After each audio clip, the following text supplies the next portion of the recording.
Hi, I'm Brandon. I love Christmas movies. I'm Dan, and I despise Christmas movies.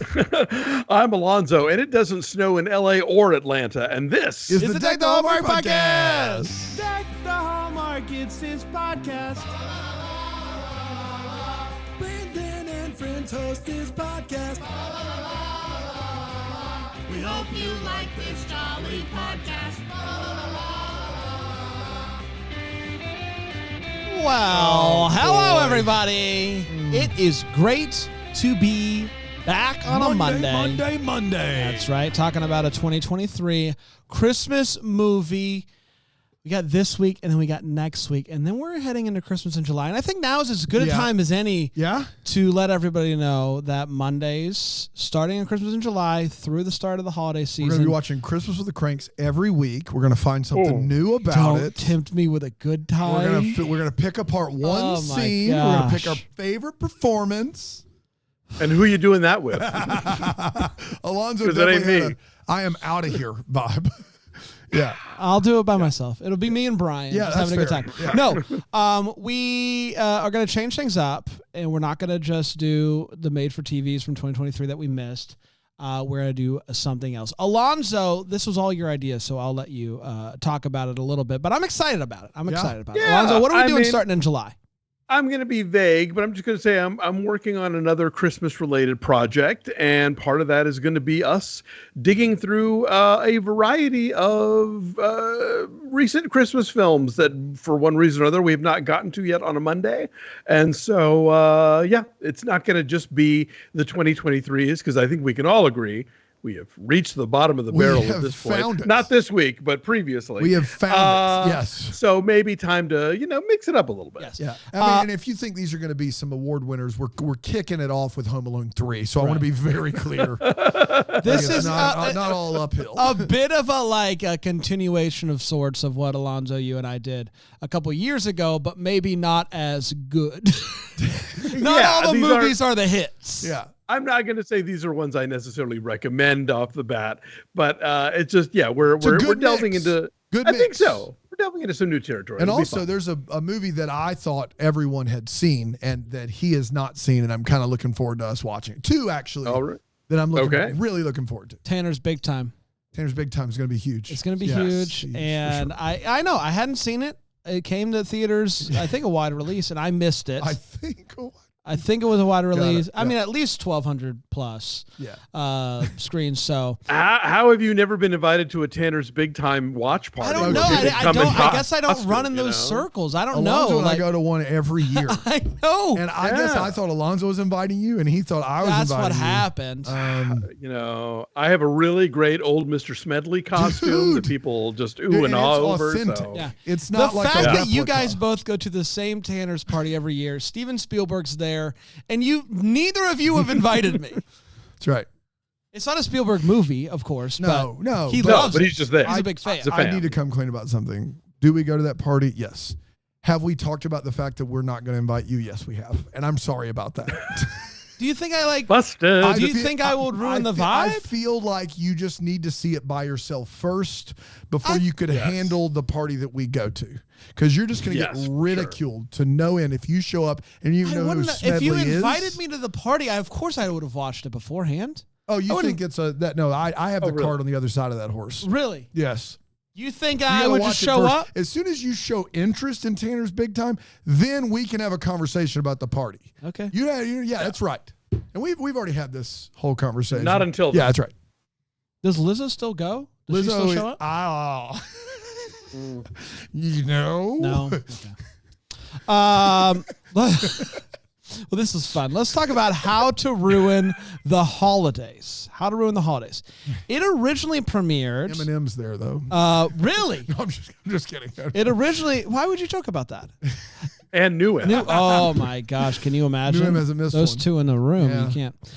It originally premiered at something called CineQuest Film Festival on March 13th, 2023. Wow. And then eventually came to streamers on demand on December 15th, 2023. So I don't really know what happened. I don't know the journey between CineQuest and the streamers. Probably a normal independent film journey. I Yeah, would it's assume. quite the journey. Probably went to a bunch of festivals and It went a little something like this. The movie kicks off with a guy shooting video on his phone. He's making fart noises. It's big fun. It is Mark. He's recording some videos for his sister Shelly. She lives out in LA, and we cut to her. She's auditioning for a bunch of just stuff. You know, she's getting yelled at while she's doing improv. She's a struggling a comedian out in LA, and she gets back to her place, is talking to her friend Susie about the holidays and how Shelly's family is just unbearable. They're so hard to be around. She gets a call from her sister who tells her, hey, I just sent you a screenplay. I'd love for you to read it. Also, Dad had a fall. And also, we really need to talk about what happens with Mark once Dad, can't take care of him anymore. So anyway, let me know what you think about my screenplay. Bye. So she's like, well, I guess I got to go back home. So she lands in Atlanta, hot Atlanta, and gets a call from her manager that SNL is looking for a new female comedian in a hurry. So send me some stuff. She gets home and Dad is totally fine. The real motivation, to convince Dad to sell the house. Now, apparently there's taxes and whatnot, and it's beginning to be too much, and we got to get out of this before foreclosure or whatever. So it'd be best if Dad just sold the house now, but he doesn't want to do that. So, Shelly is like, well, seeing as how you lied about Dad's fall, let me see how bad things are here, and then I can make a judgment for myself. The house is a bit of a mess, but we've all been there. Sometimes you leave some dishes around and some stuff around, and you go, well, we'll get to it tomorrow. I was there for 4 straight years after college. Yeah. And before Aaron came, we were here every day. Yeah. And we've been here for a while. We've been here for a while. So, whatever. So she does see Mark. Mark is microwaving tinfoil and listening to techno music, and it is fantastic. Dad is in full doomsday mode. He's doing stacking cans out in the shed and whatnot. Has no desire to sell the house. Happy where they are. But after seeing that Dad is hiring what she believes to be a woman of the night, as a we sex will, worker. I don't know if we were allowed to say sex on the show. What? I don't know. We've said sex on this show before. A schmex worker. I mean, you say I'll be the dirty. I'll on be this show. yeah. Listen, I'll paint in the picture here. It's a schmex. You'll worker. paint in the picture. I'll paint in the picture. It's a schmex worker. Are you just coloring in the lines? Yeah. I drew the box of sex, and you're coloring in that. Stop saying that word. We're gonna get pulled. Gonna get pulled. Gonna get pulled. So she's a sex worker. She's a schmex worker. Okay. Okay. Gosh, man. Look, MILF Manor runs on this show. That's true. I just don't know how we got here. So she's like, okay, we gotta clean this house up. We gotta fix everything that's going on. Everything is just falling apart around here. So she finds out that SNL loved her tape. She gets a call back, and she's really excited about this. After cleaning up the house, they go and they get a Christmas tree. We find out that the last time that Shelly came home, her dad told her that it was probably time to quit comedy and get a real job, which is why she has not come home in the last few years. She tells her dad that she is the closest that she's ever been to finally making it, and she really wants that, but also wants to make sure that her family is okay. She wants to take care of her family. But then she gets a call and finds out that she did not get the gig. Went to some TikTok star. Yeah, can you believe it? Been there. And she's real hurt by this. The final straw is when she comes out of her room and sees Mark is watching folks do the dirty, is what I wrote down, on the family TV. She tells her that you're supposed to be helping protect Mark, looking out for him. And Dad is like, I let him do what he wants as long as he's not hurting anybody, himself or anybody around him. So she throws the cable box on the ground, stomps on it, and storms out. She decides that you know what? I just want to make a nice Christmas dinner, have it as a family, and have one nice memory together. Now, throughout the movie, sister keeps asking, have you read the screenplay? Are you going to read the screenplay? Can you please read the screenplay? And so finally her sister is like, listen, I'm going to make dinner. You go and you read the screenplay. And she ends up loving the screenplay to the point of tears. This leads her to have, she's apologizing to her dad for freaking out on him, and they have a real heart-to-heart. One of the best films, moments in film history. One of the maybe, best Dan, films would you say? I know I haven't history. seen Tanner's Big Time. Yeah. But it's perhaps this heart-to-heart rivals it? Keep it in perspective. Okay. All right. Yeah. They have a great night. They're eating dinner together. They're singing Toto together. All of the Christmas classics. His schmex worker friend comes over, and suddenly you hear her scream. Dad is unconscious. They were getting ready. Why? Why is he unconscious? They were going to try something new in the bedroom. What were they going to try? I definitely can't say why. What they were going to try something. What was it? What was it called? Click the skip 45 seconds button. They were going to do the anal pile driver. That's what they were going to try. Lee Hodo, you know what's Yeah. Here's your sign. Come on, man. You combine that with the one from When Calls the Heart, we're golden. You just put those two clips together. It's quick the best. update. Yeah. So they run him to the hospital. It was liver failure. They're going to need a blood transfusion. Yes. Thank you. And Mark has the right kind of blood. He agrees to do it even though he thinks it's going to kill him. What a guy. They go to find the doctor. The doctor comes out and says it's too late. He didn't make it. They go home and they start arguing about what they're going to do with Mark, what's going to happen. They say some things that they will most definitely regret. Mark overhears all of this. He leaves. The next morning, Sherry wakes up to the fire alarm going off. Mark was trying to make breakfast, filled the house with smoke. So she throws the pan outside, which ultimately catches fire, which makes it look like it's snowing because of the ash. It does, yeah. But it's not. Yeah. It's not. It's just the fire.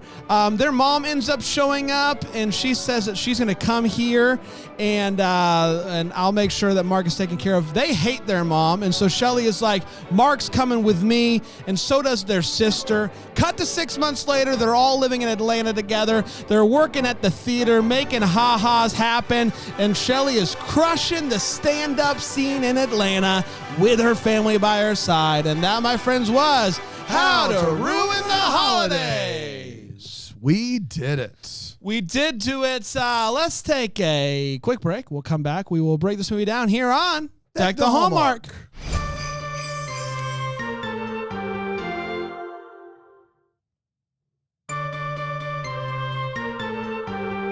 Hello, everybody. Welcome back. We're talking about How to Ruin the Holidays. It's a local joint. It is made down in Atlanta. Yeah, 2.5 hours from that Greenville. Right. We've the green room and the place where she's performing at the end of this movie. We've been there and done a live show. Yeah, and apparently, so it's like a Dad's Garage production, and I guess they've gotten into making movies, which was super cool to see. It's a really cool venue. Yeah, very cool. Let's get to the hot take. It is where we share exactly how we felt about this movie. We do not hold back. And I'm going to start with my good friend Alonso. Alonso, what did you think of How to Ruin the Holidays? Well, first I have a question. Are they in Atlanta at the end of the movie, or do they all go to LA at the end? They're in Atlanta at the end of the movie. They say Atlanta. It was like, you've been a great crowd, Atlanta. Okay. So she does say you've been a great crowd, Atlanta. Yeah. Okay, because I thought the woman on stage was like talking about like the best comedian and the worst roommate, and I thought it was Aisha Tyler again, so I thought they were all in LA. But okay, it does sound she does like say it, so maybe Aisha she Tyler. moved out. Maybe she moved out there to Atlanta. I don't know. Because That they both is 100% Dad's garage at the end of the movie. They both didn't get. Well, they sure, both didn't get SNL, and so I guess they said, "Let's just move to Atlanta." Like I don't know. It does make Aisha Tyler introducing her. I thought that was her sister, and now I realized it is definitely Aisha Tyler's voice. Yeah, that's interesting. Great So point. I don't know. I don't know. Save it for the What the Hallmark guys. Yeah. Yeah, I guess. Anyway, I really enjoyed this. It is definitely I will say this is not a movie that is directed by someone who has a real feel for the visual side of filmmaking, but I think the writing is really sharp. I think the performances are good. The fact that you have this sort of developmentally disabled character who is, I think treated really interestingly and humanely in this film, not just sort of with kid gloves. Like they acknowledge that he, has a goofy sense of humor, that he likes to watch porn, whatever. And the fact that some characters are trying to sort of shield him from things like are proven to be in the wrong, that they need to like not just pretend that he's a perpetual child, but that he is indeed an adult and treat him that way. I liked the fact that the protagonist kind of, you see, when she doesn't get SNL, there's this look on her face like, this is the end of my dreams, but then it isn't, I don't know. It was always surprising to me the way that the family dynamic was unfolding, the way that the characters were interacting. So yeah, I was charmed by this.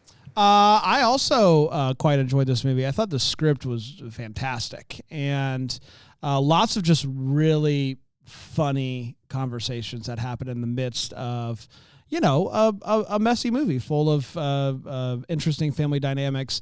And ultimately, at the end of it, like the magic of the holidays and the magic of family kind of pulls through. There was so much to like. I thought the lead especially was fantastic. The fact that we've now seen Colin Mockery in 2 of these movies, and he is not there just for the funny ha-has. More so in this movie than the other movie we saw. Movie, he was a bad guy. Yeah, he was a bad big, guy. Goofy guy in that movie is really like an interesting thing. Like, we know Colin Mockery obviously from Whose Line, and he's always going for the joke. So here to kind of get to see him do some funny stuff, but also have some serious acting scenes was really great. I really enjoyed this one. I thought it was really good. Dano? Yeah, there's a lot to like here. I agree with Alonso. From a directorial standpoint, there's just no visual flair or panache. It's very, very independent, very basic. But the script's amazing. There's 2 or 3 lines that made me laugh out loud. Performances are great. You have some bigger talent around the periphery, like Ronnie Chang and Aisha Tyler and Colin Mockery, but the central performances are all wonderful. They treat everyone with the respect and dignity they deserve. That's always a win. It's complicated. That's great. I mean, it tonally is kind of all over the place. Not every bit works.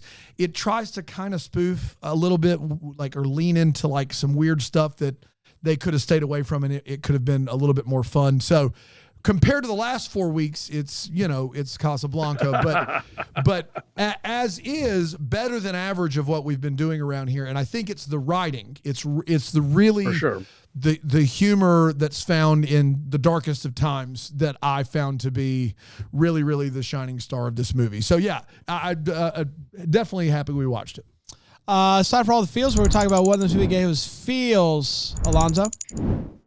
Well, I do love a dysfunctional family Christmas comedy. It's just one of my favorite flavors. The LA stuff is actually funny. Like I think making fun of Los Angeles can be real low hanging fruit sometimes, and people still right? And people still somehow can't grab the low hanging fruit. But the idea of oh yes, I had Botox on my eyelids and I have no peripheral vision. That's funny. Yeah. I laughed at that stuff.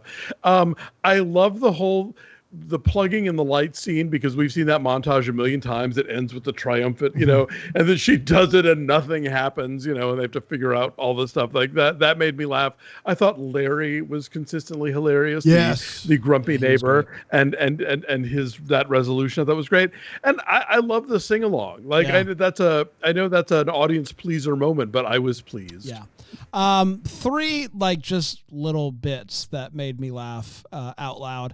Her sister drinking bubbly water and calling it spicy, I thought was very funny, namely because we have children and kids just being like, this is spicy.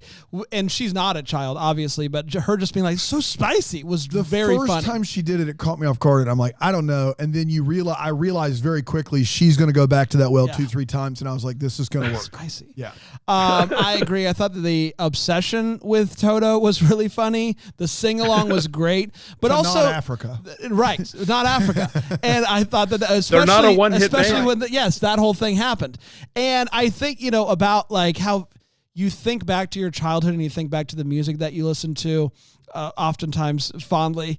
And you kind of have this like thing with your family only, or people that kind of grew up in your circle where it's like, this is kind of our thing, and they get excited about singing Toto around the fire because it's what they listened to growing up, and I thought that was really great. And then the other thing that made me laugh a lot is when they're in the hospital and Mark shows up and they're like, you're the one that needs to give blood, and he's like, okay, how long after I give blood will it be before I die? And Shelley just goes, 15 minutes. Yeah. I thought it was hilarious. That was very funny. Very funny. Lots of funny little things in this movie. And I was going to say a member of our family. Dano? So Colin Mochrie giving an absolute performance in this movie. Has some scenes that you don't think Colin Mochrie would ever have in any movie, and he's great across the board, from the aforementioned scene where he dies all the way to a scene where he talks about having Mark as a child, and he does an amazing job. But there's 2 lines from the sister, who is living in Atlanta, jealous of her sister, but also like vain in a weird way and thinks soda water's spicy. But she says, I got this screenplay done, and she's on the phone and she goes, would you describe me as The Crow meets Legally Blonde? and I've not met the sister yet. You don't get to see her. You only hear her say, would you describe me as The Crow meets Legally Blonde? And I was like, that's a great line. And then we meet her and she says, this is maybe the best, and it's not even someone from LA, but this felt like an LA burn, even though it isn't, because we got, we were on Good Morning America in 2018, and after we were on Good Morning America, everyone reached out to us. And the weirdest person to reach out to me was someone that I went to elementary school with, had not talked to for over 20 years, and I got a Facebook message from this guy asking me to read his screenplay. Like I could do anything with that screenplay. But she says to her sister this line, which is my favorite line of the movie: have you read my screenplay? I would love your feedback. No notes per se, because it's completely done and I'm not open to any changes. And I just lost it. But I want to hear right. positive I would love your feedback. it is such a perfect, I'm in Georgia, I've written a screenplay. It's flawless, and I don't want any notes. No notes. It's It perfect. was so, and the way she said it just offhand, like, hey, I'd really love your feedback. I mean, no notes per se, because it's completely done and I'm not open to any changes. It's like just the best possible. It's like an actor who's bad in one of these movies giving a terrible take, and the director's like, you want to go one more? It's like Tobias when he gives the take about the fire sale, and he's like, we're having a fire sale. And they're like, you want to go one more time? And he's like, nope. I'm good. That was perfect. Oh, it was great. Sister's really funny in this movie. Yes. She's very funny. Yeah. Let's take a quick break. We'll come back with the way, what, and the what, the Hallmark here on Deck the Hallmark. Nice, dude. Thanks, man. Super good. Sounded professional.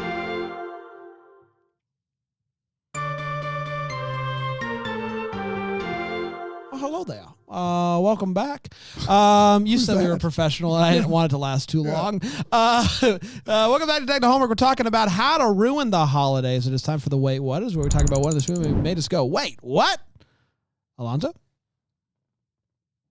I have to say, there wasn't Yeah. a ton that I felt like was, fits this category. I will say the aforementioned screenplay, the sister has emailed it to her and keeps asking her to read it. When she does finally read it, she whips out a binder with, 200 printed pages in it. And I was like, somebody went to Kinko's during all this, I guess. That was the big one. Yeah.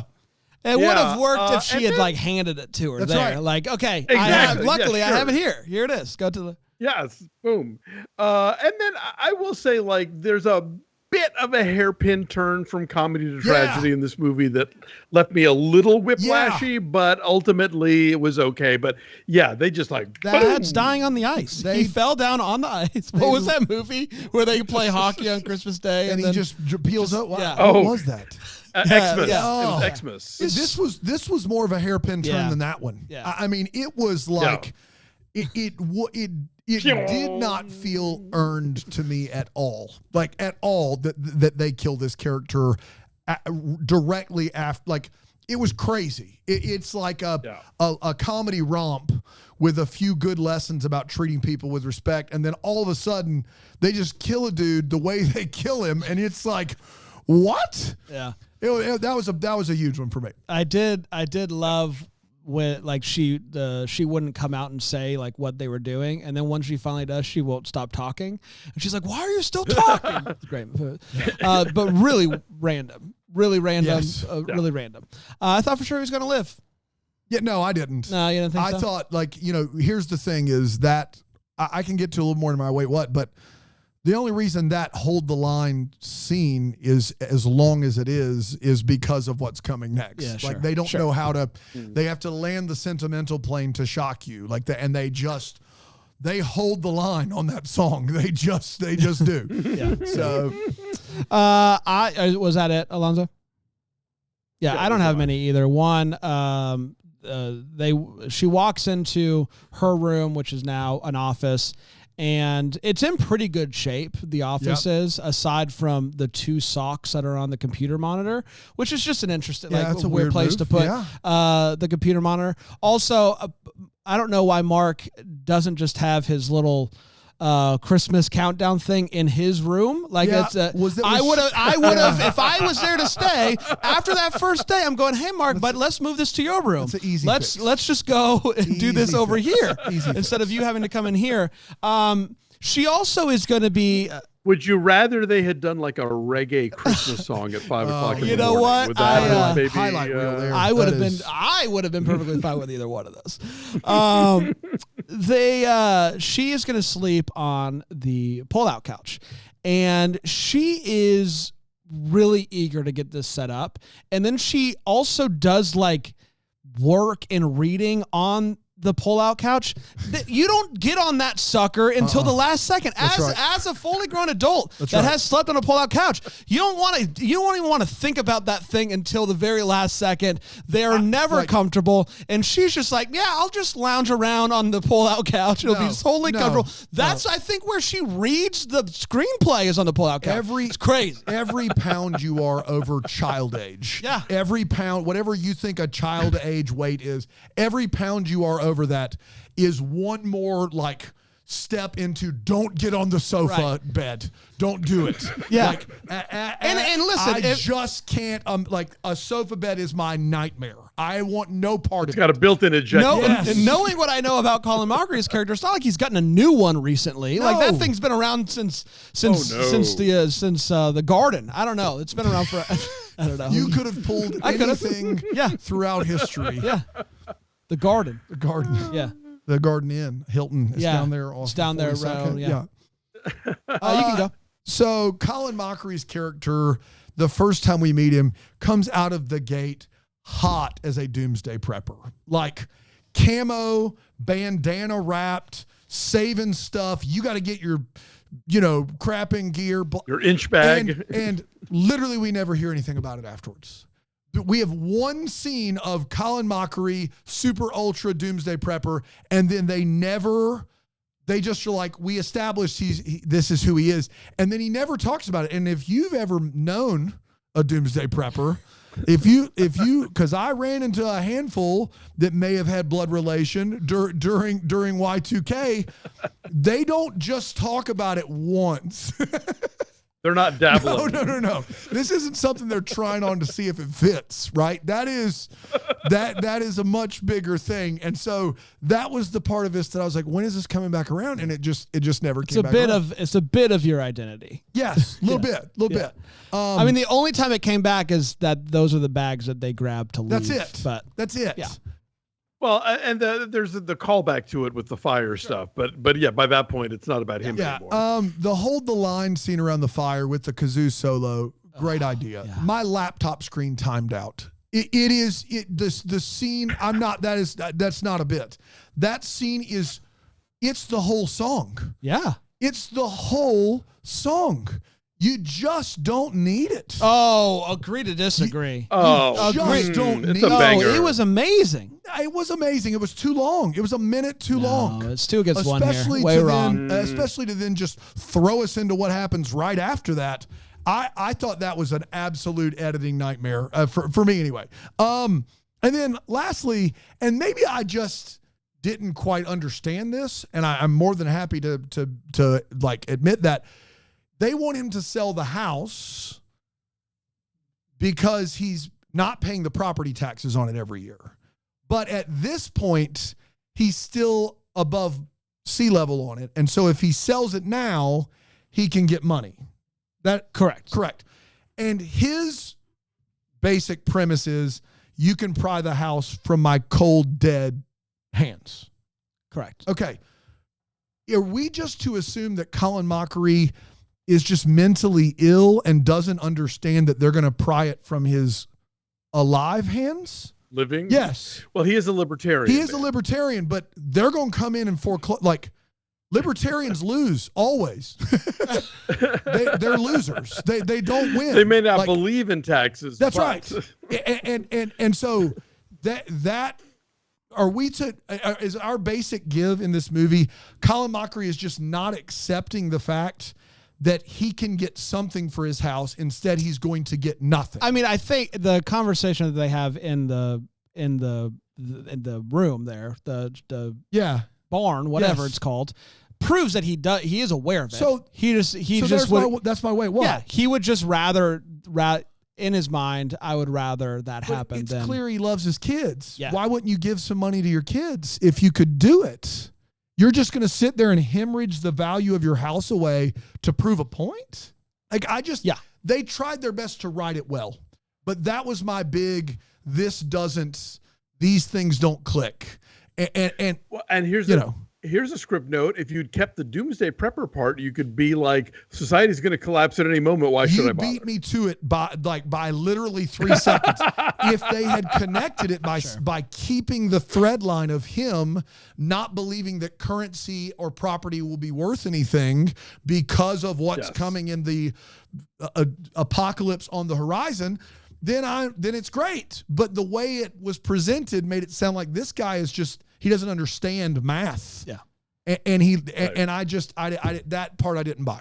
No. There you go. It's time for What the Hallmarks Were. We wonder what could have been. Maybe have to get some clarity. Any questions that we still have? Alonso? Well, I, for one, would like to know the destiny of this screenplay that's apparently so great.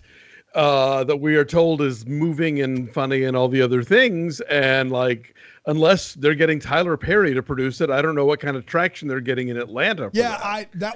Mine was, I'm going to go ahead, Brand, because mine's similar to that. Mine's also similar. Which is, they spend all this time focusing on the sister that's in Los Angeles, and she, her and her sister have a great cathartic moment, and then they both take Mark, and they're going to, Mark's going to live with them. And then afterwards, that postlude or that whatever, the epilogue, I felt like we were going to get something to where both sisters are flourishing and loving what they do. But we only kind of did. The script just kind of disappears, and she's just kind of directing everybody. And I didn't. What I wanted to happen was what they do in Happiest Season, where the sister that's kind of out there has this crazy idea, and then it turns out to be a bestseller. And it was like this sister that's been trying all these years to quote unquote make it, but can't do it on her own, has this sister who writes this crazy script. Let's do this thing together. Like we can. I don't know. I was hoping for something like that at the end of this movie. And like cut to 2 years later, and it's the red Yes. carpet for the premiere of her movie, Yeah. and the comedian is starring in it. Or Done It and would have done. been great. Would have Done been and great. done. Easy. Would have been great. Yeah. We did it, everybody. Congratulations. Yeah, we did. To us. I guess congratulations. It's been a long journey to has. get here. We only got one To a good more. movie on Monday. Yeah, we finally did it. We only got one more 2023 movie to do, and it is we're heading over to Stars for Mama Said Come Home for Christmas. Okay. Mama Said Come Home for Christmas. Mama said. Did Mama say it was time to come? Oh, yeah, it's a different movie altogether. Time for Mama to come home for right. Christmas. It's coming, y'all. It's coming. So we'll be back next Monday for that, and then we'll be back, of course, tomorrow with another episode of Deck the Hallmark. Until then, maybe we're the first to wish you a Merry Christmas. Deck the Hallmark is a Bramble Jam podcast. It's produced by Aaron Shea.